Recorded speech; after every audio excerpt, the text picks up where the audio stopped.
आ रही है उसके बारे में जरा आपको बताऊं। प्रतापगढ़ से बड़ी खबर आ रही है। प्रतापगढ़ में खाद के लिए किसानों का हंगामा देखने को मिला है। खाद नहीं मिलने पर किसानों का प्रदर्शन हुआ है। दरियाबाद सलीउम्बर मुख्य मार्ग पर जाम लगा है। अधिकारियों को समझाने पर खुलवाया है जाम और खाद की किल्लत से परेशान है किसान। हम आपको बताते चलें, प्रतापगढ़ में यूरिया खाद की भारी किल्लत यहां पर देखने को मिली है।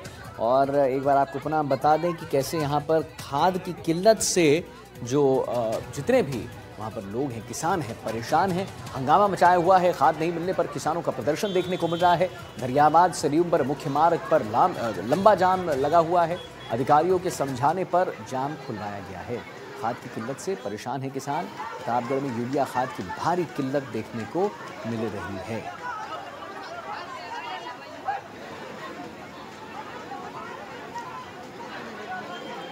तो आप देख सकते हैं कि कैसे अधिकारियों के बोलने के बाद जाम खुला गया। इरफान हमारे साथ प्रतापगढ़ से लाइव जुड़ गए और जानकारी देने के लिए। इरफान, क्या है लेटेस्ट इस खबर पर जरा बताइए कि किसानों को तो परेशानी हो ही रही है, उसमें कोई दो राय नहीं है, लेकिन कैसे, क्या अधिकारियों से बात हुई जब ये जाम उसके बाद खोला गया? जी बिल्कुल, आज सवेरे 7 बजे से किसान अपने खाद के ट्रकों के लिए बारी बारी से लाइन में लगकर इंतजार कर रहा था। लेकिन जब उन किसानों की बारी आई उसके बाद खाद की जो वाहन गाड़ी थी, यानी बात करें खाद के जो कट्टे थे वो खत्म हो गए। उसके बाद किसान आक्रोशित हो गए। यानी कि बात करें लगभग 5 घंटे सुबह किसान लाइन के अंदर रहे। उसके बाद अचानक जब उनकी बारी आने लगी तो खाद की जो गाड़ी थी वो खाली हो गई। उसके बाद किसान आक्रोशित हो गए क्योंकि बात करें अभी रबी की फसल का समय है और ऐसी इस समय के अंदर जो यूरिया खाद है उसकी जो भूमि है यानी कि बुआई कर रखी है किसानों ने, ऐसे में यूरिया खाद की काफी आवश्यकता है। लेकिन अब बात करें जिस प्रकार से शॉर्टेज चल रही है, एक जन आधार की बात करें या फिर एक आधार कार्ड की बात करें, उसके ऊपर मात्र 2 कट्टे दिए जा रहे हैं और साथ में एक कट्टों पर 400 रुपए की वसूली की जा रही है। साथ में दवाई भी दी जा रही है, लेकिन जो दवाई दी जा रही है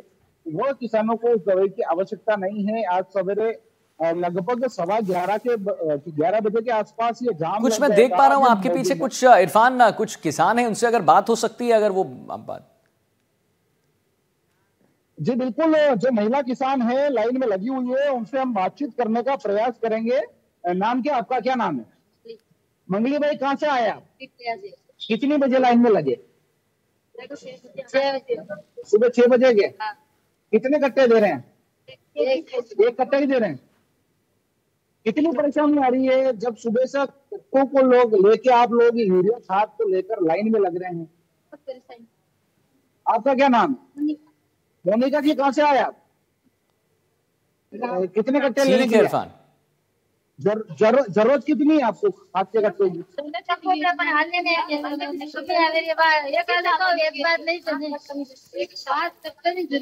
या बात करें कुल मिला के किसानों को खाद की आवश्यकता काफी है, लेकिन 1 से 2 कट्टे ही मात्र दिए जा रहे हैं। जो महिला किसानों का कहना है, जो किसान है, महिला किसानों की बात करें या फिर पुरुष किसानों की, सवेरे 5 से 6 बजे अपने घर से निकलते हैं। उसके बाद 7 बजे आकर 25 से 30 किलोमीटर शहरी क्षेत्र में जहाँ खाद मिलता है वहां आकर लाइन में लगते हैं और दोपहर तक नंबर नहीं आता है और नंबर आता है उस कंडीशन के अंदर बात करें तो गाड़ी खाली हो जाती है। ऐसे में किसान काफी मायूस है। कल हमने एक जगह की और भी खबर की थी, देवगढ़ की, जहां पर 1 वर्ष के अंदर वो पहली गाड़ी ठीक है इरफान।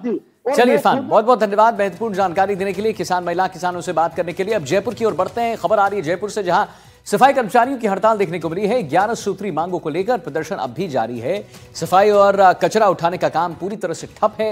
हड़ताल के चलते चरमरा गई है सफाई व्यवस्था। और हम आपको बताएं कि नगर निगम मुख्यालय पर कर्मचारियों का धरना दिया गया है। तो जयपुर में सफाई कर्मचारियों की हड़ताल है। 11 सूत्रीय मांगों को लेकर प्रदर्शन जारी है। सफाई और कचरा उठाने का काम पूरी तरह से ठप है। हड़ताल के चलते चरमरा गई है सफाई व्यवस्था। और आप समझने की कोशिश कीजिए कि कैसे हड़ताल के चलते सफाई व्यवस्था जो है पूरी तरह से पस्त हो गई है। नगर निगम मुख्यालय पर कर्मचारियों का धरना अब भी जारी है और उनकी चेतावनी है कि अगर हमारे 11 सूत्री मांगों को पूर्ण नहीं किया जाता तो ये अभी जयपुर में हो रहा है, नहीं तो प्रदेश व्यापी आंदोलन होगा। तो सफाई कर्मचारियों की हड़ताल की मांगे बहुत सारी। दीपक चावरा हमारे साथ लाइव जुड़ गए इसी पर और जानकारी देने के लिए। तो दीपक, जरा बताइए कि 11 सूत्री मांग वो लोग रखे हैं, मोबाइल ऐप से अटेंडेंस बंद की जाए, ठेकेदारी प्रथा जो है खत्म की जाए, नियमित भर्ती प्रक्रिया हो और भी वगैरह वगैरह करके 11 है। क्या कहना है, क्या प्रशासन की तरफ से, सरकार की तरफ से कोई आया है बात करने के लिए? बिल्कुल, सबसे पहले तो ये तस्वीर मेरे सहयोगी आपको दिखा रहे हैं कि बड़ी संख्या में जो सफाई कर्मचारी है वो यहाँ पर धरने पर डटे हुए थे, अनशन पर बैठे हुए थे। लेकिन 7 दिन की इनकी मेहनत के बाद आखिरकार अभी इनकी मांगों पर सहमति बन गई है। आप देखेंगे कि यहाँ पर तमाम जो अनशन कर रहे थे वो दूसरी ओर बैठे थे और यहाँ पर मंच पर जो इनके जो अधिकारी है, इनके नेता है, वो लोग बैठे हुए थे और अब इनकी मांग के ऊपर सहमति बन गई है। तो इनसे बातचीत कर लेते हैं, क्या कुछ आपकी मांगी थी, क्या क्या सहमति बनी? हमारे 11 सूत्री मांग पत्र था, सफाई कर्मचारियों की वाजिब मांगे थी। उन पर निगम प्रशासन से सौहार्दपूर्ण वातावरण में हमारे 2-3 दौर की बातचीत हुई और उसमें बड़ा ही सम्मानजनक समझौता कर लिया है गया है। और समझौता भी कालीचरण जी सराफ साहब, नगर निगम के सीईओ गौरव सैनी साहब, पुष्पेंद्र जी राठौड़ साहब, जो हमारे अधिकारी हैं, वो यहाँ सभा में आकर के घोषणा कर गए, लागू कर देंगे सारी। जिन जिन बातों के लिए हम संघर्ष कर रहे थे, उनके आदेश निगम प्रशासन ने निकाल दिए हैं, वो व्यवस्थाएं लागू कर दी जाएंगी। भर्ती के मामले में नियमों में कुछ परिवर्तन करने हैं राजस्थान सरकार को। नियमों में परिवर्तन के बाद 15 दिसंबर तक का समय सरकार ने भर्ती के मामले में हमसे मांगा है। हमने 15 दिसंबर तक का समय उनको दिया है नियमों में परिवर्तन के लिए। और वाल्मीकि समाज की ही हम भर्ती चाहते हैं। और 16 दिसंबर को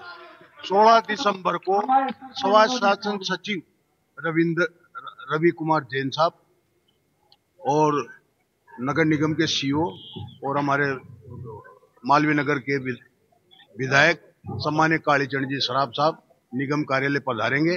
सभा हॉल में हमारे प्रतिनिधियों के साथ उनकी बैठक होगी। मैं समझ गया।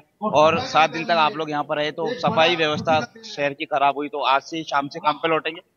आज अभी से ही हमारा आंदोलन समाप्त हो गया। आज 2 बजे की शिफ्ट के बाद हमारे सारे कर्मचारी अपने अपने वार्डों में जाएंगे। पूरे शहर में जो 2 दिन में वातावरण खराब हुआ है, उस सफाई के वातावरण को पूरा दुरुस्त करेंगे, पूरे जयपुर शहर को स्वच्छ करेंगे, ये हमने प्रतिज्ञा दिलाई। और 15 दिन बाद फिर बुलाया है, अगर मान लो कुछ बातों पर सहमति नहीं बनती है तो फिर से आंदोलन कर सकते हैं या फिर हो गया क्लियर? हमारा क्लियर हो गया। 16 दिसंबर को यहाँ सरकार के प्रतिनिधि यहाँ आएंगे निगम मुख्यालय, हमारी यूनियन के प्रतिनिधि बैठेंगे।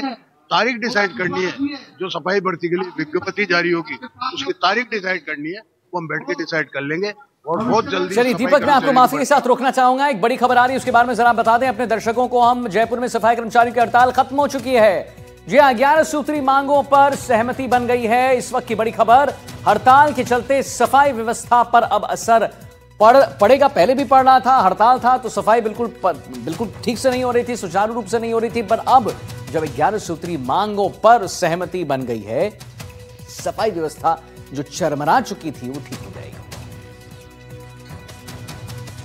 दीपक, बहुत बहुत धन्यवाद आपका महत्वपूर्ण जानकारी देने के लिए। और अब हम आगे बढ़ेंगे जयपुर से एक बड़ी खबर की ओर। बीजेपी ने प्रदेश कार्यकारिणी का गठन कर दिया है। राष्ट्रीय अध्यक्ष जेपी नड्डा के निर्देश के बाद लिस्ट जारी की गई है। कुल 34 पदाधिकारियों की घोषणा की गई है। प्रवक्ताओं और मीडिया प्रभारी के नामों का ऐलान हो गया है। लिस्ट में 9 प्रदेश उपाध्यक्षों का